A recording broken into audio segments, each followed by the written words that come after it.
Listen મી. અને એક હતી ડોસી. તો પોતાની દીકરીને ત્યાં જવા આમ નીકળી પડી. તો ત્યાં છે ને રસ્તામાં એક મોટો વાઘ આવ્યો. પછી વાઘ કહે, એ ડોસી, ક્યાં જા છો?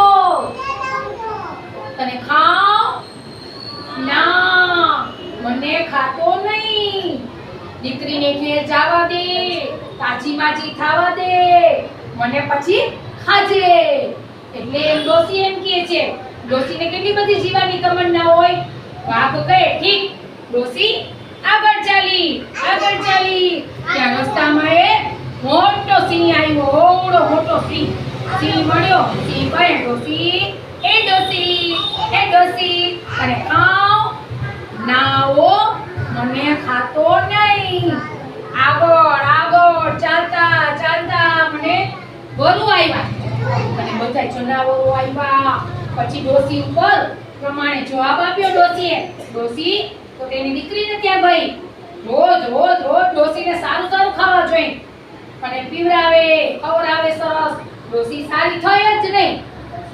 એક દિવસે તો ડોસીને દીકરીને પૂછ્યું. દીકરીએ, ખાતા પીતા ખાતરા કેમ કરતા જાવ મમ્મી? ડોસી માને એમ કે, ડોસી કહે, દીકરી હું પાછી ઘેર જઈશ ને તો રસ્તામાં જનાવરો આવે છે ને મને ખાઈ જવાના છે, એટલે મને ચિંતા થાય છે. એટલે બધાને કહ્યું છે હું મારી દીકરીને ત્યાં જાઉં ને પાછી મને ખાજો, એમ બધાય પ્રાણીઓને કહી દે છે.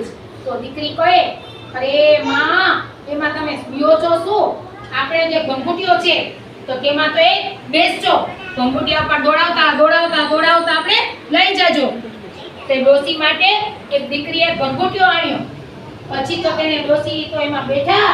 ગંગુટીયો દોડતો ચાલ્યો. તો રસ્તામાં એક વાઘ મળ્યો.